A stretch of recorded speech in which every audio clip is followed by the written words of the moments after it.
Really excited to be here tonight. This is the second product school event that I've done. I taught a class a couple months ago on user research for product managers. But this is the first time I've done this AMA format, so I'm kind of excited for it to be a little informal and free-flowing. I'm happy to answer questions about anything that interests you related to product management, some of the companies I've worked at, my background, my life, whatever. I can give you a quick overview just to kind of prime the pump a little bit. So as Carlos mentioned, I'm currently at Postmates. I'm the director of product there. I've only been there about a month or so, I'll give you as much information as I can in my very short tenure there. But before that, I was at Scoot, where I led product management and marketing. I also have a background with leading big product teams, a company called BigCommerce, which is based here in San Francisco. They're similar to Magento or Shopify, where they power e-commerce stores for big merchants. They've got some big brands like Gibson Guitars and Schwinn Bicycle and things like that.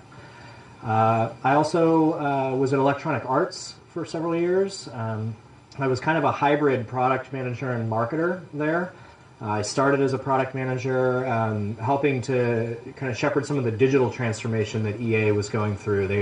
When they first started, they were a company that put boxes on shelves, and then they started to become a direct-to-consumer e-commerce business. And so there was a huge wave of people that they hired that were more technical and digital savvy to kind of help with that. And so I was involved with the Maxis label. So I led online marketing for The Sims and SimCity. I also worked on Need for Speed for a little bit as well, if that interests you. Before that, I started a company in Los Angeles in the online education space. Did that for a few years. And before that, my first product manager title was at MySpace back in the day, which at the time was the biggest site on the internet.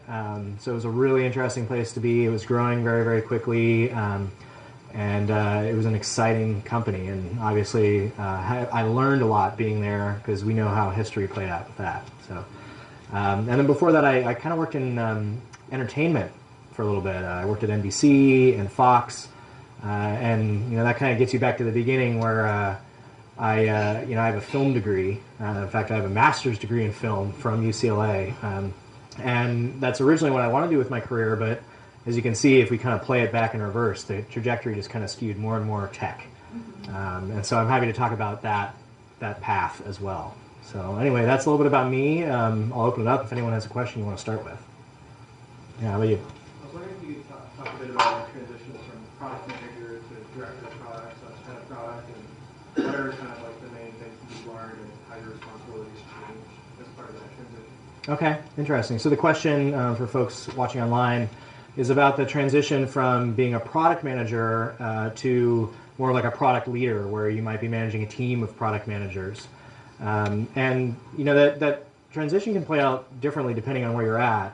So my experience, I was a product manager for a few different jobs in my career early on, MySpace being the first one, although I was a producer at NBC, like an online producer, which is kind of like a product manager back then. But I was an individual contributor, right? I did that for a while, and then the first director title that I had would have been in Electronic Arts, and it was actually a director of marketing title, believe it or not.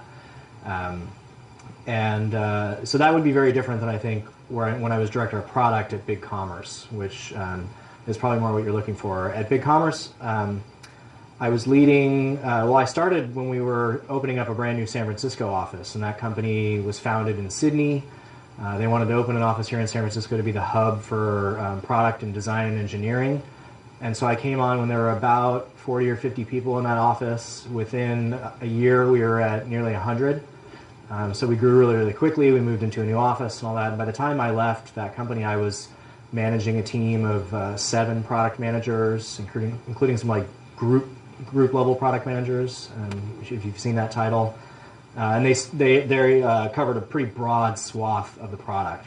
So that's a little background. I think to answer your question, when you're a product manager, typically you're probably focused on like one specific aspect of the product, and it's really important that you go deep in that area and that you know kind of the dials or levers that you can pull to improve the metrics that are really important for that product. And I think it's important as a product manager that you know what success looks like in a quantitative way, and that you try to make improvements to the product in order to affect that. So that could be, to make that a little more tangible. That could be, user growth. It could be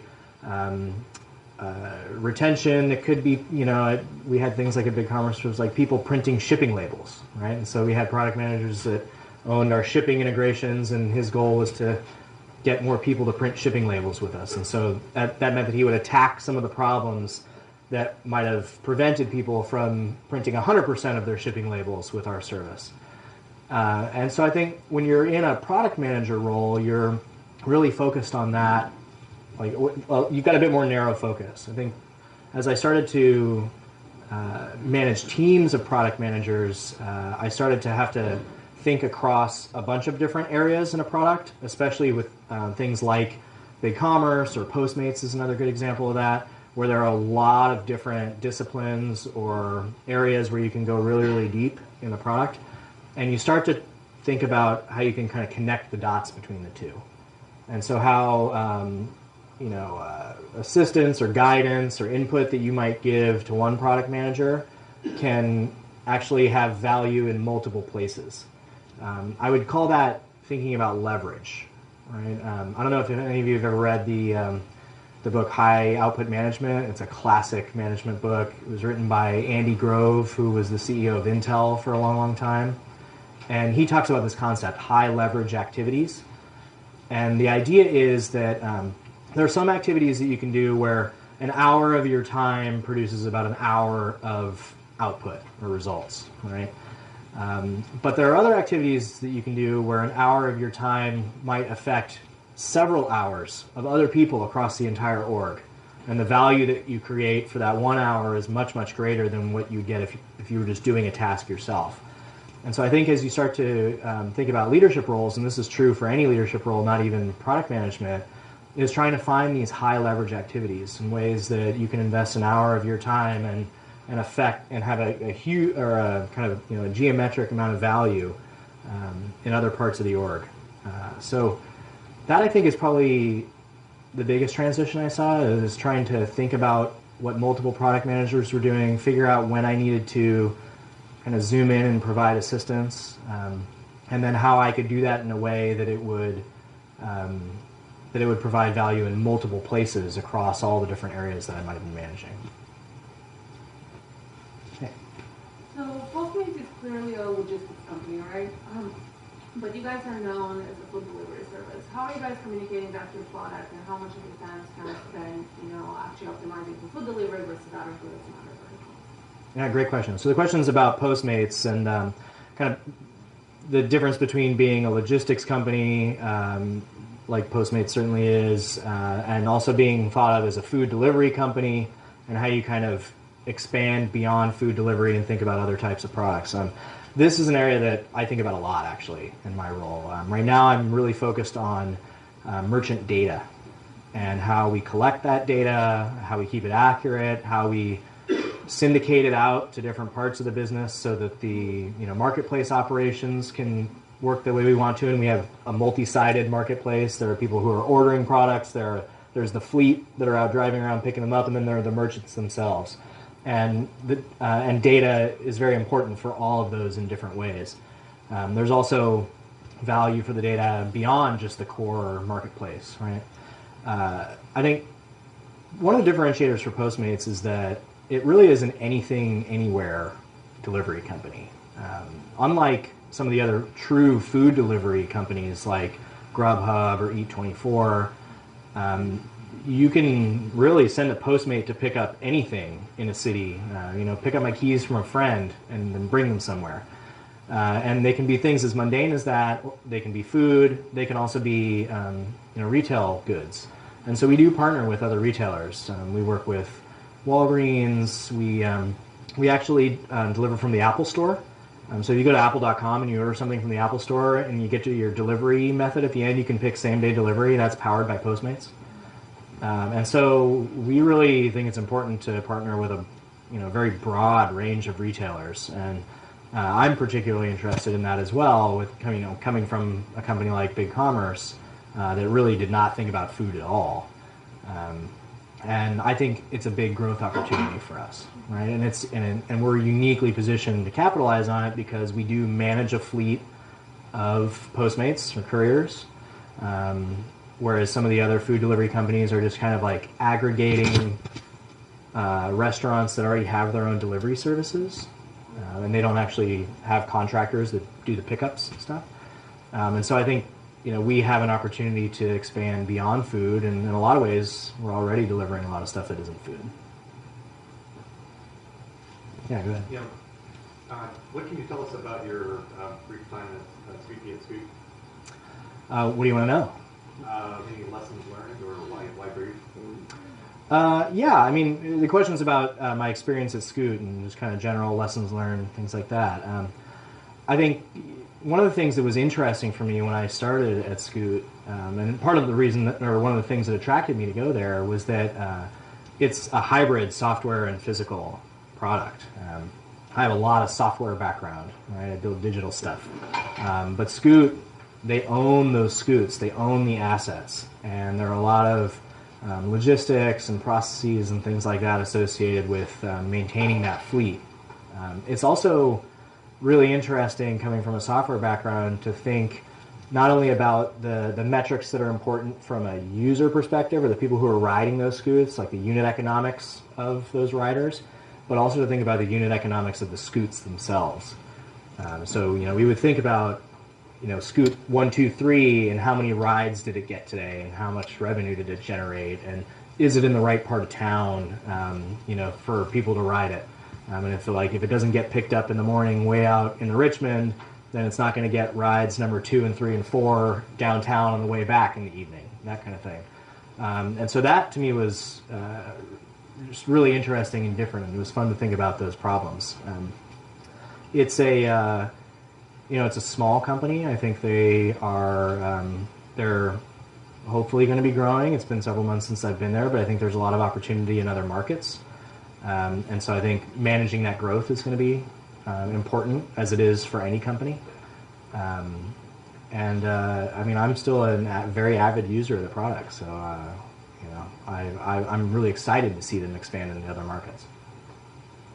I'm happy to get into more specifics if you want to know anything about it, but yeah. Hey, Mike, I'm Gordon. Hi. Thank you. Mike, you mentioned that Postmates is about delivering anything and everything, right? And there is obviously the human element wherein the person delivers it to the customer, which has caused a lot of friction in the past. You get to hear about the dissatisfaction from either sides, and there has been an effort to automate that process. And again, companies like Postmates have experimented with the likes of robots delivering the food, so on and so forth in the past, which again has faced a lot of challenges, be it regulatory and otherwise. So what are your thoughts about it? Because can the last mile be completely automated? No, at least not in the short term. The question's about Postmates delivery and some of the ways that we're trying to automate some of that, or maybe another way, if I can take the liberty, is to kind of use technology to make that more efficient than it has been in the past. And that can include things like using robots to deliver, which there had been some stories recently about testing out these robots, and we are doing that. I don't think, but to answer your very direct question, can you automate the last mile? I think 100% no, at least not in the very short term.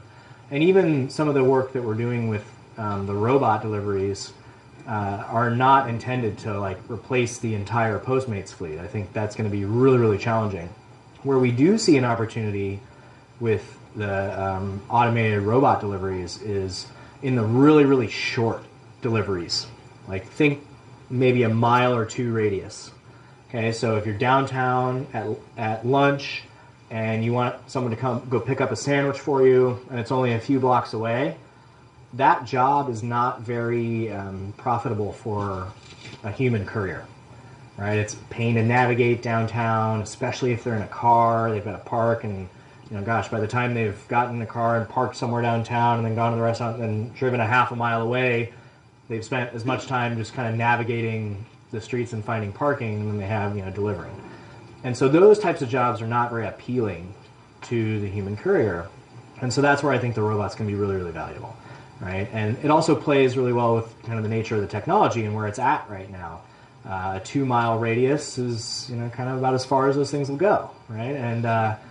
And they, the ones that we had been using are neat. They hold like 45 pounds or so, and they can take 45 pounds a mile or two. And they've got like a hot, cold storage container. So I think that type of use case makes a lot of sense for automation, and I think that's probably what you're going to see even more broadly with some of these other examples of where technology can kind of automate things that have been done by humans in the past, is that you're going to find some of the more mundane or the types of use cases that are not appealing to humans being the first candidates for automation. And I think it's going to be much less disruptive if we approach it that way too. Yeah. I was just wondering if you could, perhaps it's a little bit of an ignorant question here, but could you step back and talk a little bit about what Postmates does in general? You touched on it a bit, but like, where do these couriers come from, and what are the customers? What does that ecosystem look like? Sure. So the question is about Postmates in general, and can I describe what it is? So yes, Postmates is a marketplace where you can find and buy anything in a city and have it delivered to you. So one of our most popular use cases is food. You can use the Postmates app, which is on mobile and on the web, to find local businesses or restaurants and to order things from them, whether it's food or products. And then we have a courier, which we call a Postmate, who goes and picks up that item and then brings it to you. The Postmates, the fleet, which is thousands and thousands strong. In fact, I think it's like tens of thousands strong in almost 50 markets around the United States. The fleet are largely independent contractors. They get around town using a variety of different vehicles. A lot of them ride bikes in San Francisco. They drive cars. They ride scoots. And some of them, even in dense areas, walk. So you can kind of get around however you would like to. And everyone uses an app. So the buyers obviously use an app to find the goods. The fleet has an app dedicated for them that does all the dispatching. And so depending on where that Postmate is and where the pickup is, we will send them jobs through this mobile app. And then they can say, all right, I accept that job, and then they go pick it up, and they take it to wherever it needs to go, and we've got mapping technology and all that kind of stuff for them. The merchants also, we have two different kinds of merchants. We have merchants that are partners, and then the ones that we call anywhere merchants. So the partners sometimes have a tablet in their restaurants, and you might see some of these, and a lot of the food delivery companies have tablets, so some of these restaurants will go in there and they'll have like 4 or 5 tablets on the counter. And we're working on ways to help resolve that too. But they have a tablet that might push orders to them, and so they can see that this order is coming in, and it works a lot like the other POS systems that they use. And all the payments are then handled electronically through that tablet. And then there are also anywhere merchants that aren't partners with us, and we still offer delivery through those merchants. So a lot of merchants are getting incremental business through Postmates today, and they don't even know it. Because we will place an order, and we'll do that either online. We have a team of people who will call a merchant, like if it's a pickup, like you're ordering a pizza or something, and all they do is take orders over the phone. We will place phone orders. And then, we just say, hey, it's for whoever, and we put a name on it, and the Postmate shows up and takes the order away. And the merchant doesn't even know that was through Postmates and that it's actually going to someone else. So that's kind of how the service works. We think of it as a 3-sided marketplace in that regard, which is that there are buyers, the fleet, and a merchant. Yeah, you might have a follow-up on that. That's okay. Yeah, just remember if I could ask a follow-up, and then I can open. Sure. What do you see as your competitive advantage to other services like Uber or Lyft, or maybe I'm not understanding the business model, even Amazon? So Amazon's an interesting one. I think one of the big differences we have with Amazon is that even when Amazon's doing same-day delivery, which I don't think that they're doing quite as well as we do yet because they've got a limited supply of products that they can offer through delivery, and it tends to take several hours. But even if we assume that they're doing same-day delivery, the way that Amazon works is they come to a market and they'll put a warehouse outside of the city, and then they've got a bunch of last-mile drivers that will bring the products into the city and drop them off. So that's how their warehouse works. We like to talk about it and think about it as if the city is our warehouse, and there are all these local businesses that have products and inventory available for us to pick up and deliver. And so we want to be able to interact with all those merchants in whatever market that we're operating in. It means that we have access to unique inventory that Amazon might not have access to.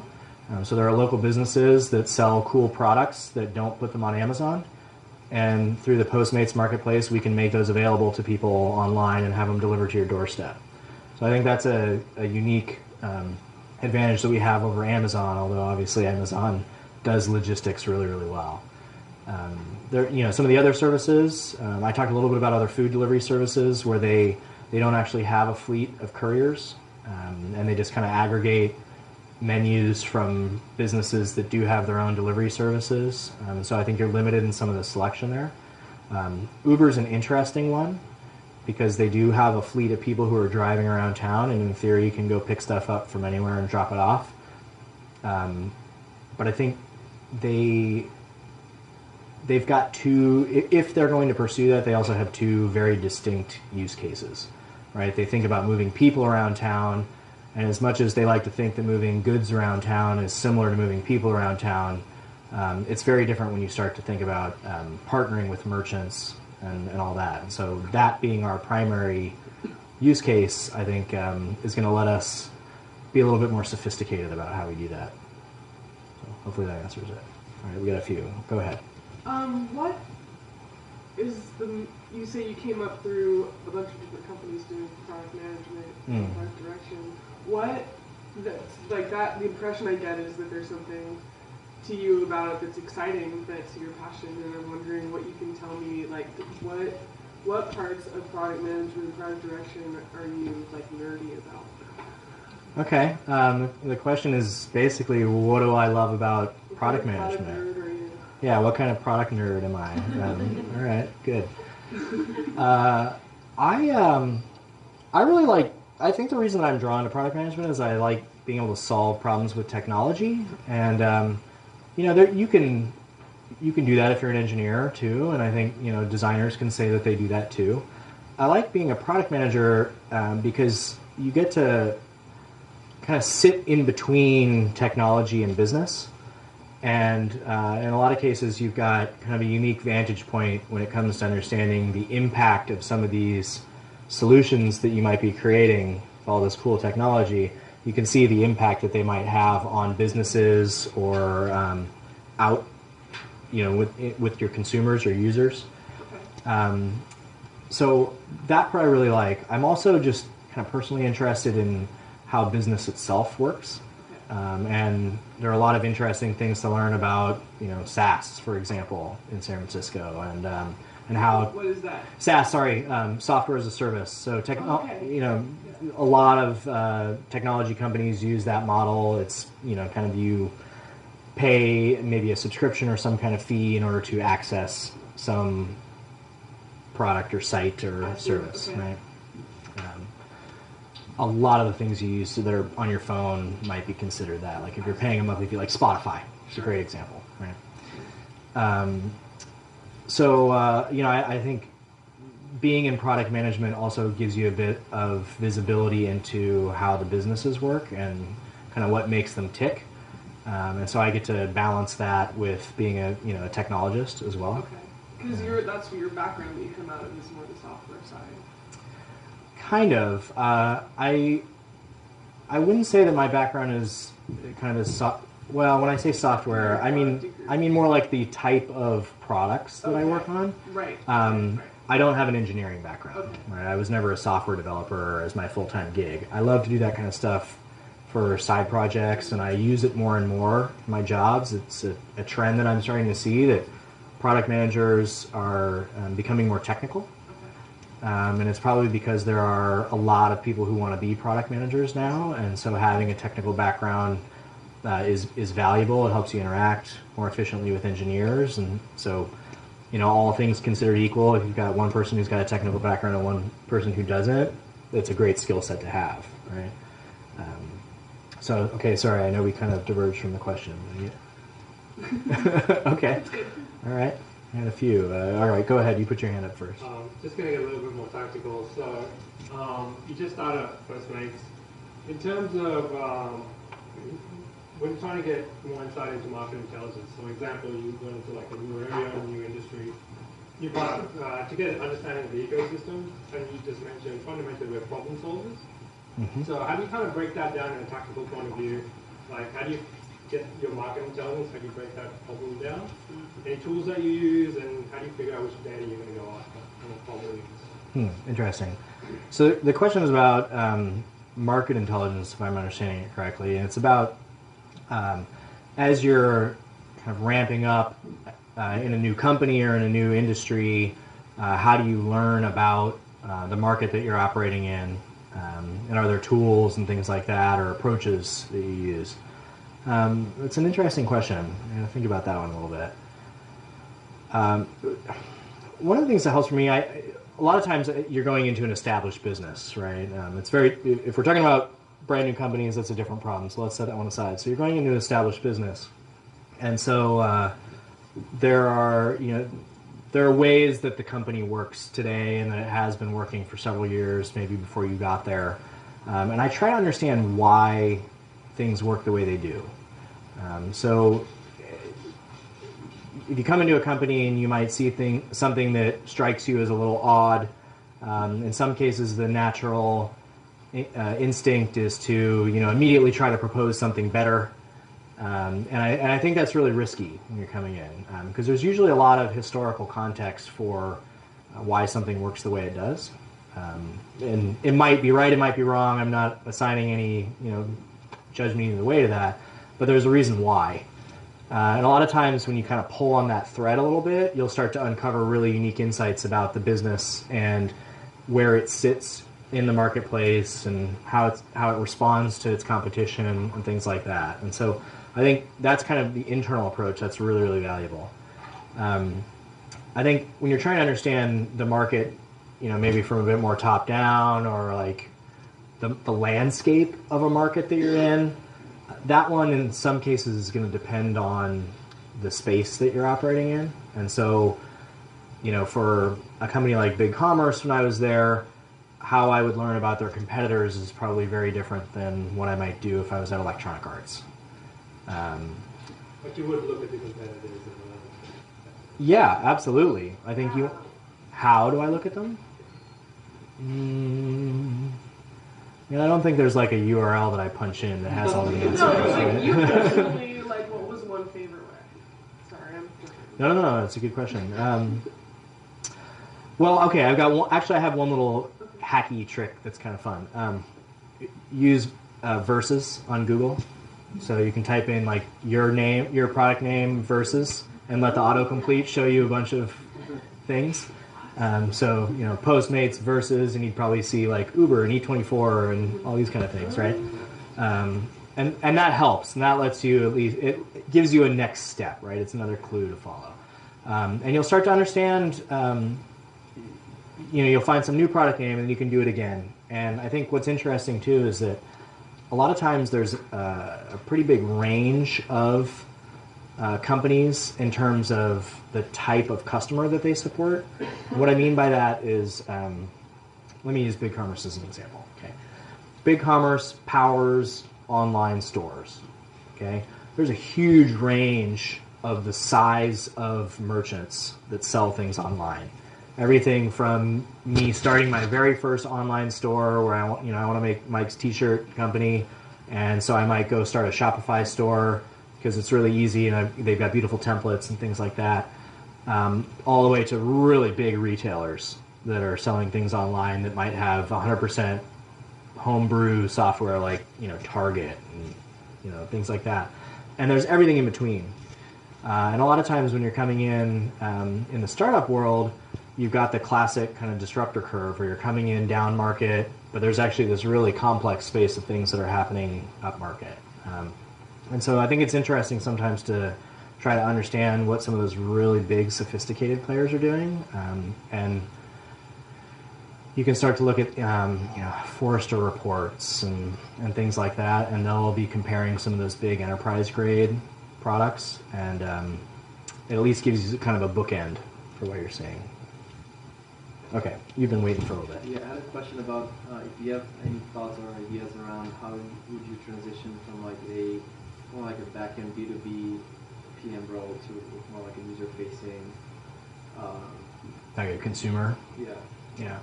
So the question is about transitioning from kind of a more B2B type product and being a product manager at that type of company versus moving to something that's more consumer facing and being a product manager there.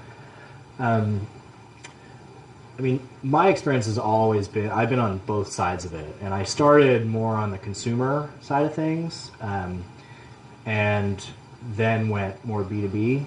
And it was partly because the company that I started in Los Angeles was a bit more B2B in that regard, so I at least had something that I could say that I had built that, was about where the users were businesses.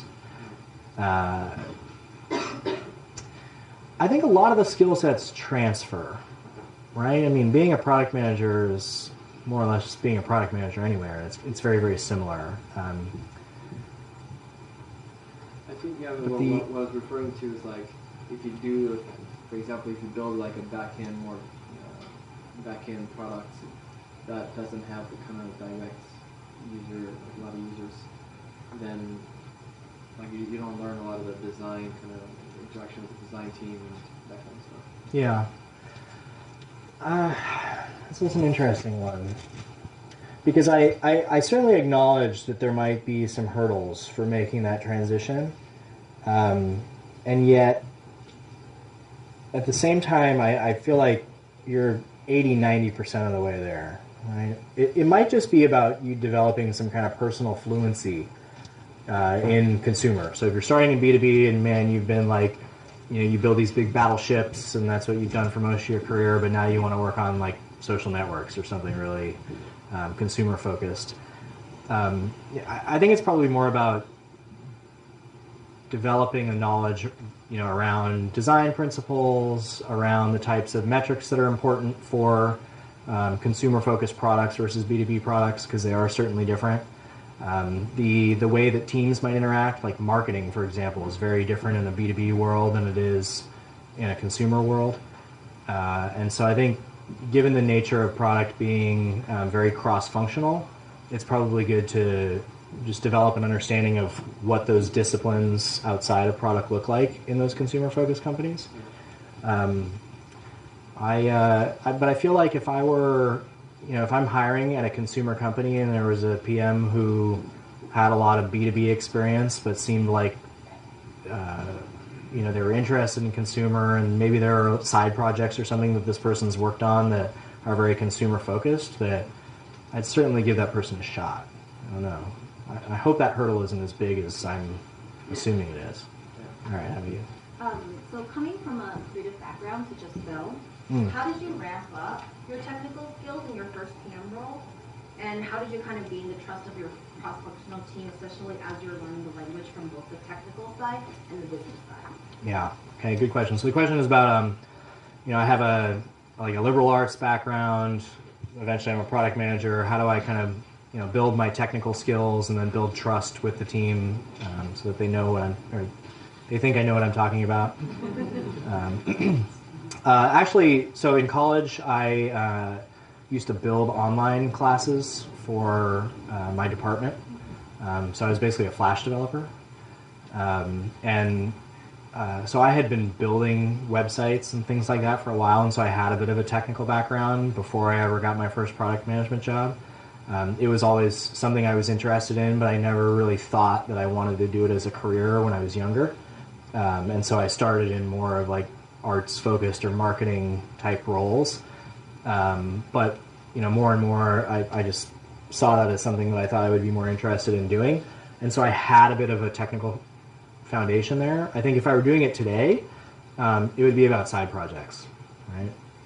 If you're working in a marketing role, or you're a designer or something like that, or you're in finance, whatever, and you want to transition into product management and you feel like one of the things you're lacking is technical skill, I would find ways to work on technical side projects. They will come up in interviews. You'll have an opportunity to talk about them. They can be like fun little, Raspberry Pi projects that you built in your spare time, that kind of thing. And you should put them on your resume, right? Or link to your GitHub profile or whatever. That's how I would do it today if I was just trying to find ways to do it and I didn't have any formal opportunity to work on technical projects. So 2 questions. One, the Postmates fleets. I've been both the user on the buyer and fleet side. Okay. Has the fleet market been oversaturated? Because, I tried out, just as a side money, and I did 5 hours, and I made $10 an hour plus my ass, right? Okay. Have you guys thought about,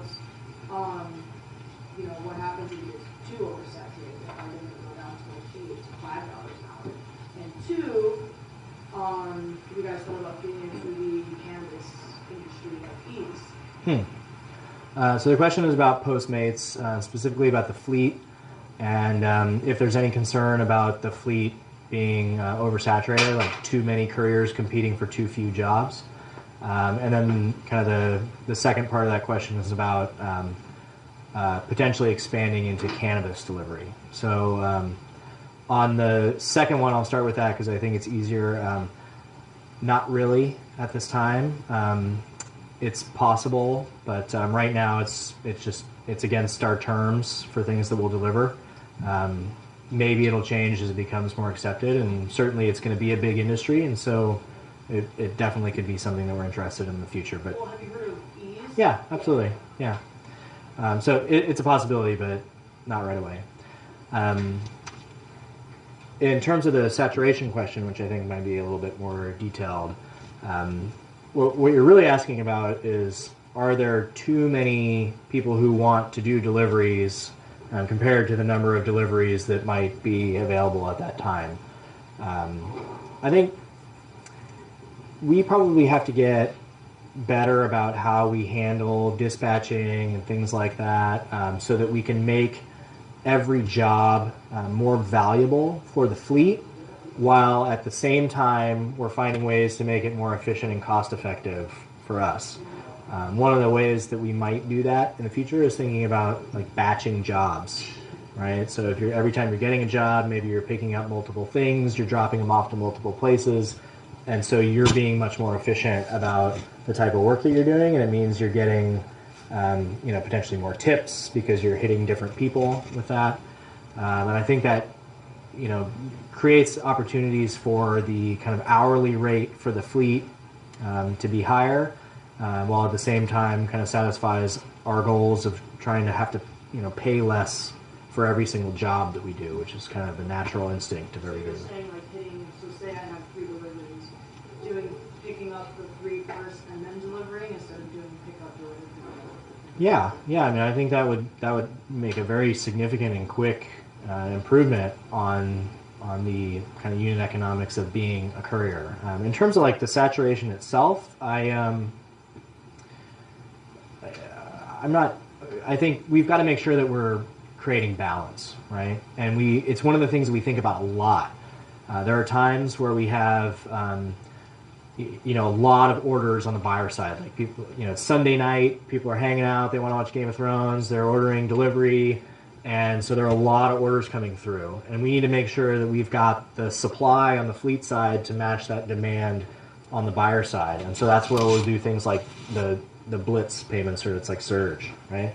And the idea is, can we incentivize more couriers to come online to handle the demand that we have? And so we've got to be really smart about how we manage supply and demand and try to match it. And I can give you a little bit of insight in that every time we even run a marketing campaign, we think about the increase in demand that it's going to create and try to do something corresponding on the fleet side to make sure that there's supply there to meet it. And so I think it's just about us getting smart about how we balance that supply and demand, and that's honestly true of a lot of different marketplaces out there. Lyft and Uber think about this all the time. They've got entire teams of people who are thinking about this, and we have to too, and it's part of building efficient marketplace operations. All right, let me go back here. My question is related to kind of follow up, but slightly from a different angle. So you kind of alluded to predictive analytics by trying to determine the time of the day and related to the company. But at the same time, there is a balancing act that you need to do with the fleet management as well as the customer flow. So do you have, as of right now, some sort of ranking mechanism to manage those incentives? Okay, so the question is about, it's kind of a follow-on to what I was just talking about balancing the fleet and the buyer demand and using predictive analytics. And so do we have some kind of ranking mechanism? And let me clarify, when you're talking about ranking, is there a specific aspect of that you're interested in? A close example would be like with Uber's star ratings of the drivers. So given that, assuming there is some ranking system, do you then direct the order flow to those delivery fleet people who are better, and therefore you're incentivizing them, or same thing with merchants? Okay, so to clarify, it's a bit. So if you think about like the ratings that the couriers might have, are we prioritizing or distributing certain jobs to couriers that have higher ratings, and the same thing with merchants? I assume we could also think about that in terms of like the order size and things like that. Without going into too much detail on the algorithm itself, I think there are a lot of aspects that go into how we match a courier to a job. I would say that the most important input into that, though, is about creating a great delivery experience that takes as little time as possible, right? And we also want all of the sequence of events to time out or to line up as closely as possible. So let me explain what I mean by that. Someone places an order for a pizza. We know it's going to take maybe 20 minutes or something for them to prepare that pizza, and then we know where it needs to go from there and how long it might take someone to get there. We try to think about assigning a courier to the job so that we can take that prep time into account, how long it might take a courier to travel from wherever they're located when they accept the job to get there, so that if we know it's going to take them 5 minutes to get there, we dispatch it 5 minutes before that pizza's going to be ready, so that they show up at the exact time that pizza's coming right out of the oven and it's hot, right? And then we want to make sure that they can go to the drop-off point as quickly as possible. And so we're trying to create these like happy deliveries, right? We want to make sure that everything works and that the food's hot and all that kind of stuff. And so I think our algorithm is, in terms of assigning and matching couriers to a job, is focused more on creating that experience than any other input that we might have. Doesn't mean that there aren't other inputs that we might use in that regard, but ultimately that's what we're optimizing for. Okay, I think you've been waiting, and I'll come to you too. Hi, I'm Annie. My question is kind of around product vision. So I see a lot of people wanting, directors and product managers to shape the product vision. How much of that do you rely on customer feedback, customer complaints, and then something that either you internally or intrinsically know the customer wants, but they're not even asking for? Okay. Questions about product vision and how you kind of define what product vision is when you're incorporating both consumer feedback plus other things that you might know, whether it's an intrinsic or whatever, about things that the customer might need, and how do you use that to form product vision.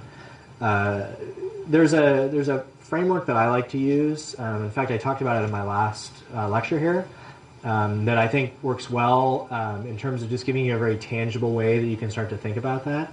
And it balances both consumer or user feedback with external forces, so like thinking about your competitors. And so what I like to do is I'll first think about who the target user is, right? So let's decide who this is. Is it, women between 40 and 49 who live in the Midwest and have 2 kids and, okay, all right, great. Here's my target user. And then there are a couple different categories of features that you might think about. The first one is differentiators, and the other one is table stakes. Okay? So differentiators would be features that are that people talk about when they use your product. It's the reason why they pick your product over a competitor's, right? They form the core of your product strategy, and they because of the things that people talk about. If we used a proxy of like NPS, are you guys familiar with Net Promoter Score? You'll see it sometimes. You'll get like a survey, and it'll say, how likely are you to recommend this product to a friend? And they give you a 1 through 10. The way that NPS works is if you pick a 9 or a 10, you're considered to be a promoter, in that you actively tell people about this product. If you pick a 7 or an 8, you're just neutral on it. And if you're anything less than a 7, you're a detractor. Okay? And then they kind of add up these scores to get a number, and they call that their NPS score. And it ranges anywhere from -100 to 100. Okay? So anyway, that's what NPS is. So these are the things that people would be giving you 9s and 10s for. Right? They're the things that people talk about when they say, this is why I use this product. And you want to think about a few features for your product that could be differentiators. And this is where you can think about some external forces too, right? What are things that you can do much better than your competitors? Or they might say, this is why I use this note-taking app over the other note-taking app, right? And they're differentiators in that regard. And think about a few different features that would go into those categories. And that can be informed both based on what you're seeing in the market and what your competitors offer, and also internal user research. When you talk to your users and you ask them, what do you love about the product, they're the things that they're going to cite. Right? So come up with a few of those differentiators. The next category is table stakes, or core features. These are the things that kind of just have to be there for your product to work.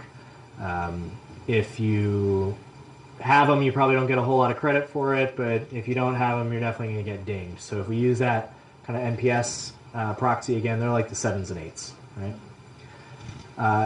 And think about the features that need to be in there. So like if it's a note-taking app, maybe it needs to have like nice text formatting, and maybe it needs to have cloud sync because I want to be able to take notes and save them anywhere, and that kind of stuff. Although, boy, that was a differentiator in the past, but now it's table stakes, right?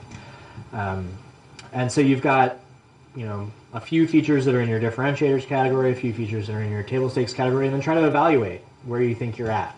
And again, some of this can be informed by user research. Some of it might be you just kind of taking an educated guess as to how you think you're doing in those, and put some scores against them. And are there features that you consider to be differentiators that you're scoring way less than 9s and 10s are? Or are there features that are kind of core, that are table stakes, where you're also scoring less than the 7s and 8s that you might be looking for, right? And that'll give you an opportunity to kind of improve on, or find some areas to focus on what you might want to prioritize in that. So anyway, I tend to use that occasionally, and like I said, it lets me kind of balance some exterior forces and thinking about competitors and being strategic in that regard with some of the internal user research that we might be getting about what people think about the state of the product today. Okay. Let me go back here because I know you've been waiting for a little bit. Go ahead. Oh, sorry, right behind you. I'll come to you too. This is a two-part question. Okay. The first part is, out of the skills that you touch upon as a product manager, specifically engineering, design, business, is there one that you would choose to have a deeper background in that would be really useful for you as a product manager? Like me personally, something that I in hindsight would have emphasized more? Yeah.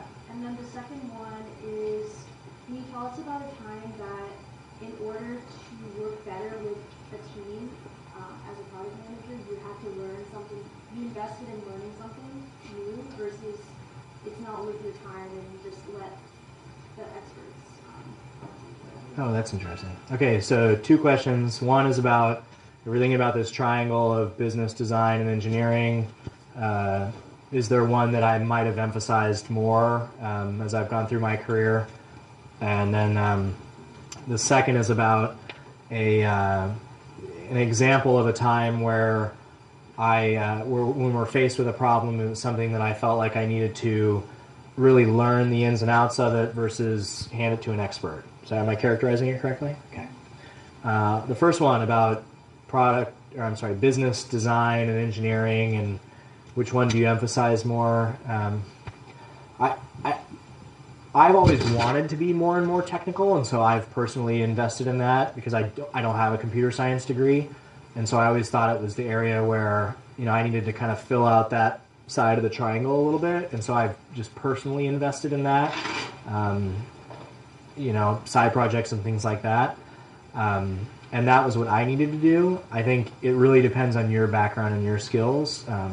You want to have a fairly good balance across those as a product manager, or at least know enough to be dangerous in each of those.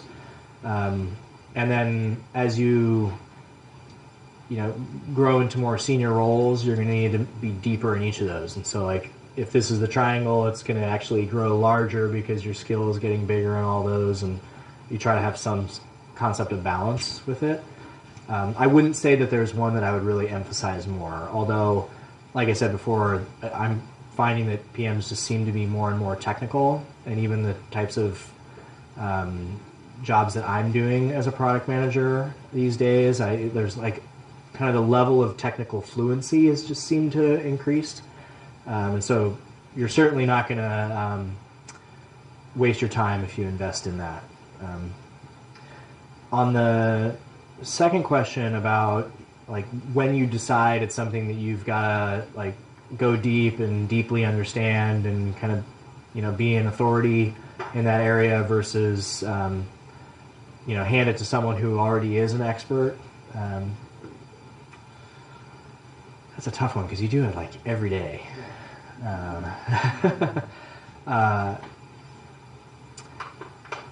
There are, trying to think of a good example that might have like something insightful for you in that one. And how I decide, that's an interesting one too. If I would speak kind of generally about that, I might say part of being a product manager also is that you want to think about like the total output or the total results of your team, and you're trying to help maximize the results or the impact of this team that I'll say leading, but in some cases you're not like the leader of this team. It's very collaborative, right? But there's this team that you're helping to guide because you are doing prioritization and things like that. And so you want to maximize the results.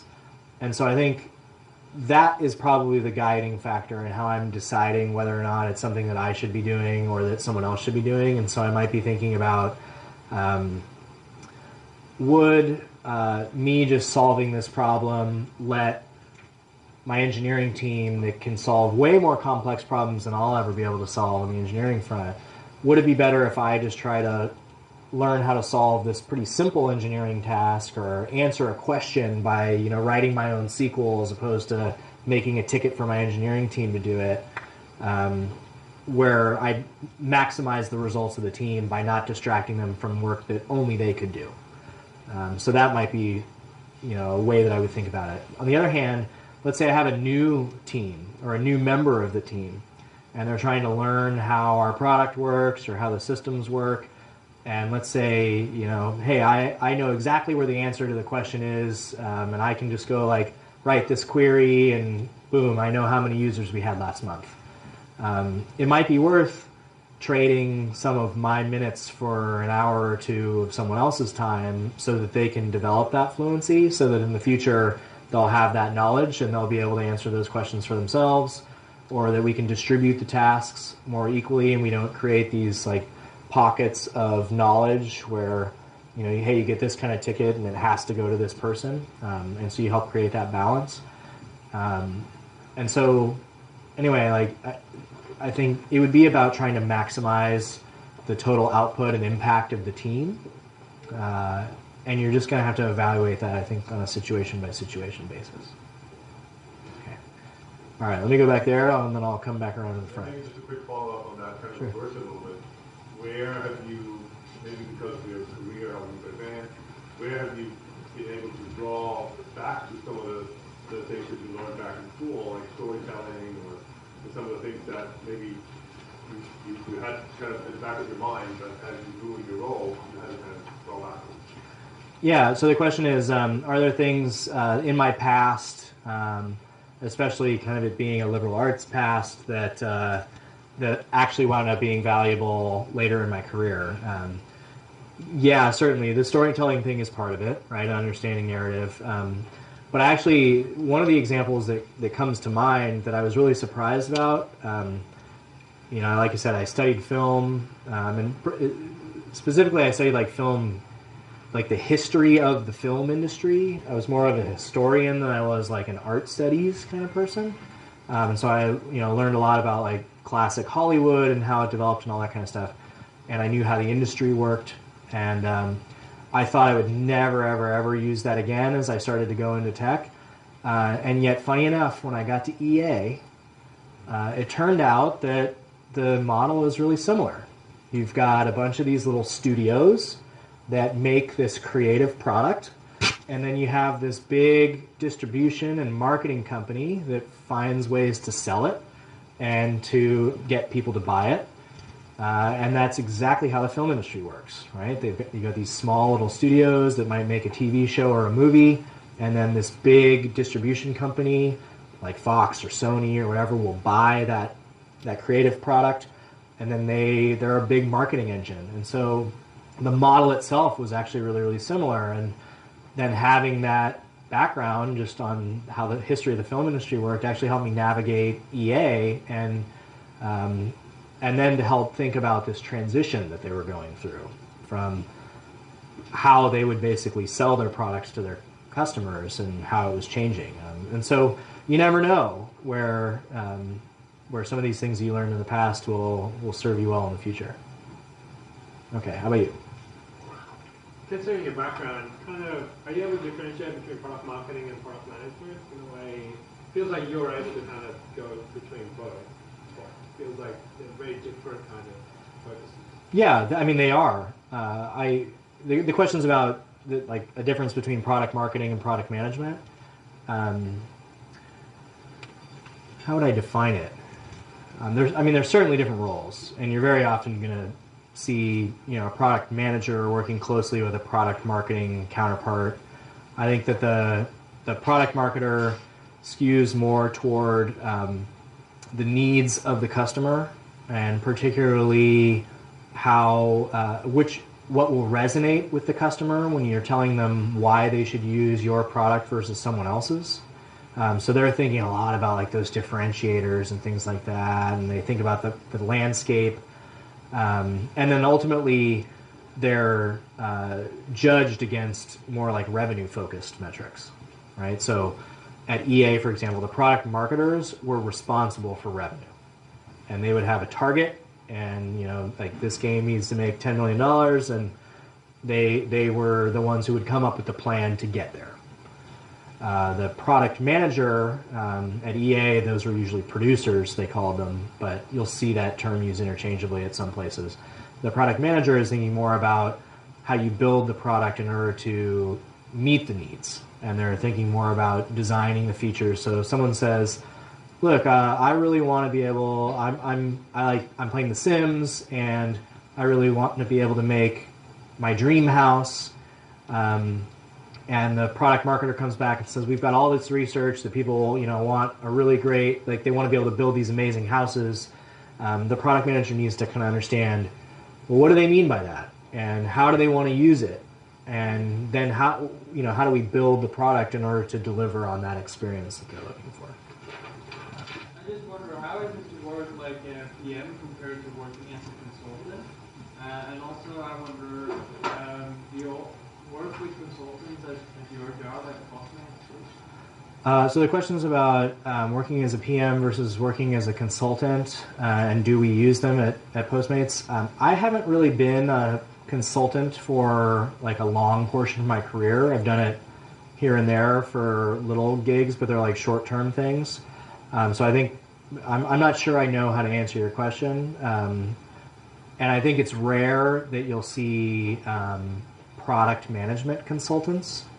Usually that's a role that they want in-house. That isn't always true, especially if the company is really small. They might want someone to come in and kind of help them prioritize a roadmap or something like that. And that's kind of the only time I've really seen like product management consultants. Usually it's an in-house role.